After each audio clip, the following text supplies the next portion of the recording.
Today is Saturday, April 1st. When we as adults can barely grapple with another school shooting in America, how can our kids? What are they hearing and thinking and struggling with? And what in the world can we say to help them as their go-to trusted adults? We're doing our best to answer some of those questions for you in today's episode.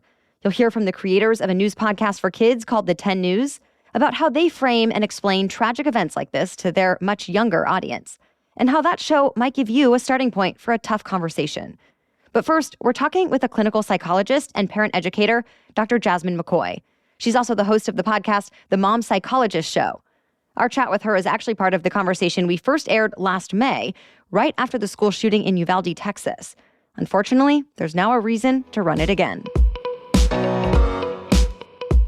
Welcome to the Newsworthy Special Edition Saturday, when we sit down with a different expert or celebrity every Saturday to talk about something in the news. Don't forget to tune in every Monday through Friday for our regular episodes, where we provide all the day's news in 10 minutes. I'm Erica Mandy. It's now time for today's Special Edition Saturday. The mom psychologist, Dr. Jazmine McCoy, thank you so much for coming on the Newsworthy. Thank you so much for having me. Before we dig into how we should be talking to kids about this elementary school shooting, can we first just acknowledge that this is hard for everybody, adults included? Yes. Again, I'm so honored to be here and to talk about this. It's sad that we have to talk about this, but this is our reality right now. And as we are navigating these conversations with our kids, we as parents and caregivers and teachers, we're trying to process this news as well. So it is very hard.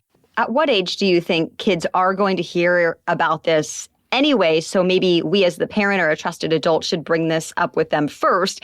And are there any ages where you think, you know what, maybe don't bring this up, maybe protect them from this? Yes, very good question, because it's important to realize the way that we approach this conversation and the way that we talk about this with our kids is going to change as they age. And so before 8, you may consider not sharing this news with your child because it will likely be hard for them to process. And actually, the American Academy of Pediatrics doesn't recommend approaching this topic with kids under 8. However, if it directly impacts your family, or if you feel like they may hear about this from others, like at school, then it is important to really consider bringing it up, because you do want to open the conversation up with them and dispel any myths or help just prepare them for what they're going to hear and create that safe space. And to be clear, why is it better that they hear something from you or a trusted adult instead of just at school or the media or somewhere else? Yeah, because in general, it's important to send the message to our kids that I am a safe person to come to. I am a safe person to talk about anything, that I'm not afraid to have these hard conversations. Yes, they are hard. Yes, this is tough. And I wish we didn't have to have these conversations, but at the same time, I'm not afraid of them. And I'm here to answer any questions that you may have. Also, what commonly can happen is that they may hear misinformation from the media or their peers. And so it's important to open these conversations up so that you can dispel any myths or answer any questions that they have about what they've heard. If you don't mind, let's get kind of specific about how the conversation might go with different age groups of children. I know you posted a guide on Instagram that people can check out as well. Can you walk us through at least some of that? Sure. So for toddlers and preschoolers at this age, they're usually not developmentally ready to process.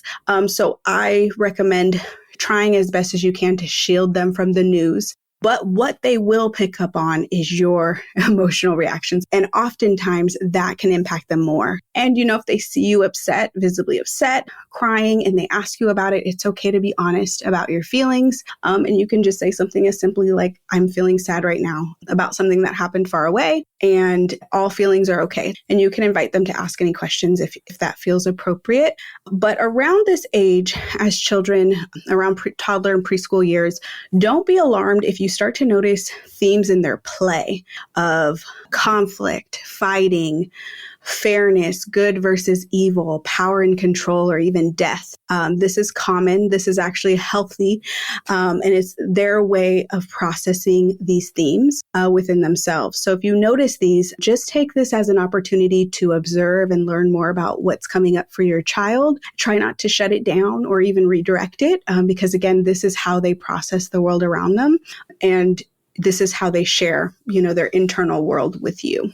Yeah, that's really good advice. What about the next age group that may have more questions? Sure. So let's talk about that 6 to 10 age range. Make sure that you keep your information short and sweet. Less is best. And you want to kind of use their questions to form what you say. It might sound something like, something horrible happened far away in a state called Texas. You can just say that a shooting happened at a school and some people were hurt, and then invite them to share, have they heard about it? So you kind of want to open the conversation and get them talking and sharing if they've heard about it, what they've heard about it, how this makes them feel, and then go from there. And any thoughts and suggestions for older kids over 10? Yeah. So you, again, want to invite them to share what they know. That's a really great way to start the conversation and, what they know, how they're feeling about the event. And around this age range, the preteens and the teens, they're developing their beliefs about morality,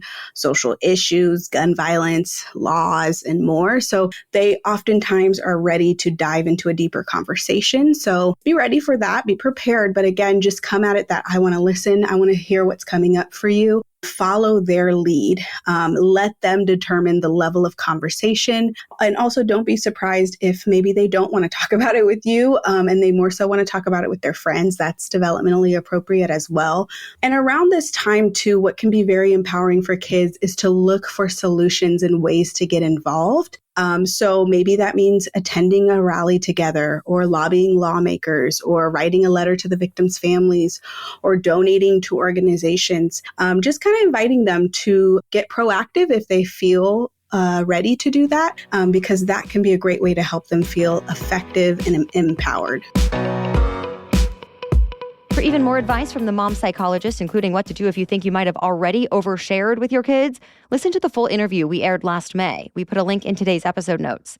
But first, we still have a lot more for you today. I'm chatting with both the creator and a co-host of a podcast called The 10 News, which is a twice-weekly news show specifically for curious kids. Creator and executive producer Tracy Kaplan, along with the head writer and co-host Ryan Willard, join me next. But first, a quick break for our sponsor. I have really enjoyed my experience with Green Chef. Getting all the ingredients right to my door is so convenient. The recipes are actually easy to follow. The food seems to always be delicious. And it makes me feel really accomplished to have made such a fancy and healthy meal like chicken with garlic charred rice with apricot pan sauce and roasted almonds. Plus, you're getting premium sustainable food. For example, 100% of Green Chef's seafood meets the Monterey Bay Aquarium Seafood Watch rankings of certified best choice or good alternative. Whether you go with their premium proteins or only their seasonal organic produce, your box will help to reduce food waste. Yep, with Green Chef, you're reducing food waste by up to 38% versus grocery shopping. And get this, Green Chef is the only meal kit that is both carbon and plastic offset. Do note that Green Chef is now owned by HelloFresh, so I love that my listeners can now enjoy both brands at a discount. Go to greenchef.com/newsworthy60 and use code newsworthy60 to get 60% off plus free shipping. Again, go to greenchef.com/newsworthy60 and use that code newsworthy60 to get 60% off plus free shipping. Okay, now to my conversation with Tracy Kaplan and Ryan Willard of The 10 News, a news show for curious kids. Tracy and Ryan, thank you so much for coming on the Newsworthy. Great. Thanks for having us. Thank you so much for having us. So when something tragic happens, especially a school shooting like we had again earlier this week, unfortunately, what are you thinking about in terms of how to cover it for kids and even if to cover it? We really start from an assumption of they're hearing about it. When you think about the text notifications that you may have on your phone from Apple News, or kids that, maybe have the news on in their household and are coming to the school. So we start from there. Also, at least in my household, my kids tend to be listening when I think they're not listening. So we start from there and think about what are the terms that they're hearing, what is kind of a basic facts and information that we can help share so that then they can feel empowered to ask a question or share concerns or questions that they have about the news that they've been hearing. And I saw that the day after the shooting in Nashville, your episode actually did not address it. Was that thought through, or was it just we need more time to really think about how we want to cover this? So while we do try and be as timely as we possibly can with certain topics, unfortunately, this is one of those topics that happens all the time. So we try and regroup for a second and figure out how we can frame this in a different way and what topics we haven't covered within this space yet, and what new information is brought to light to just help kids understand what's happening. After the Uvalde, Texas school shooting last May, you told kids to make sure that they listened to the episode you did about gun safety and gun violence alongside a trusted adult. So what was your hope for what that listening experience would be? And why was it so important to tell them to have a grown-up there for a topic like this? Yeah, it's a great question. I mean, we get a lot of notes from parents thanking us when we do those episodes and asking for more. I think in a lot of families, the grown-ups don't necessarily feel comfortable for where to start with having a conversation, and they want to have a conversation.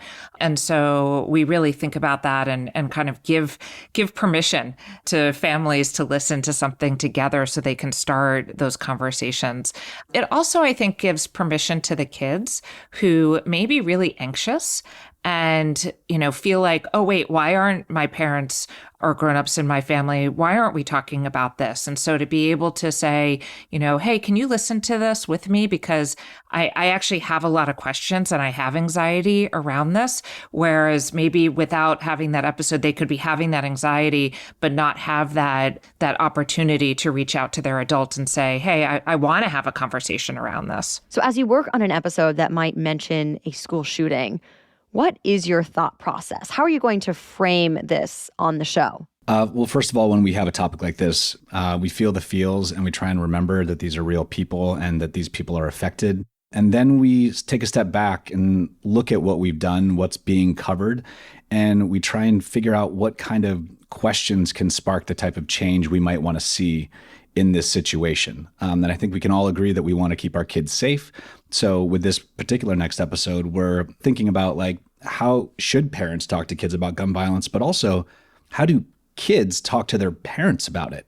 And how do they ask the questions about change, why it's not happening, why it is happening, what we can all do about it. So we want to spark conversations in all directions if possible. And I assume that you're trying to strike a balance too, right? Of keeping them informed while also not oversharing to a point where it's going to cause a lot of fear and anxiety in kids. That's why we purposely don't put something out right away, because we're very fortunate that we have trusted advisors and experts that we reach out to make sure that we're speaking about things in a kid-appropriate manner, and really making sure that we are doing it in a way that isn't adding more fear and anxiety, and really giving our listeners the tools to be able to understand what's going on and have further conversations at home. What questions do you tend to hear back from kids, especially after tragic events like this? So they're just questioning why they are in danger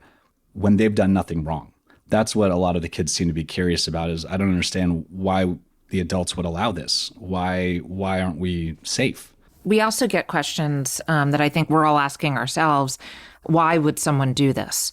Again, we try to share what we know from a fact perspective. But I think also for, people listening at home, it's also okay to, if your child asks that, to say, I don't know. I don't understand why. Well, even on typical news days, you mentioned some high-level topics. How do you know what kids already know and then what you need to explain? Kids today have more information at their fingertips than any human has ever had on this planet. So the only safe thing is to assume that they are smarter than us. They have more information and we just don't know what they know. So that's why we think it's important to create conversations with them. The only real way to understand is by asking them questions and letting them ask you questions. And we really just try and present the facts and give them the tools to have conversations about it without trying to sway them in one direction or another. So I'll just add to that Ryan's character on the show is the stand-in for the curious kid. We always put him in this role of being the one who's saying, I don't understand this. Help me understand it. Because I think also, it helps our listeners to hear, oh, wait, Ryan he's in charge. He's the host of the show and he doesn't get it. So it's okay that I don't get it. Anything else you want to add, or just a final thought for the audience? I was going to say to any kids listening, stay cool, be curious, and always be kind. I know it's a really tough time right now, but ask the hard questions with any adults that you possibly can. Do all the research you can, learn as much as you can, and that is how we will get change. Well, thank you so much to all of our guests today. To listen to the 10 News and get more info from the Mom Psychologist, you can search for their shows wherever you like to listen to podcasts. And if you found today's information helpful, we always appreciate it if you're willing to share it on social media and tag us, or text it and mention it to a friend. As always, join us again each Monday through Friday to help start your day in the know with our signature 10-minute news roundups. So we'll be back on Monday. Until then, have a great weekend.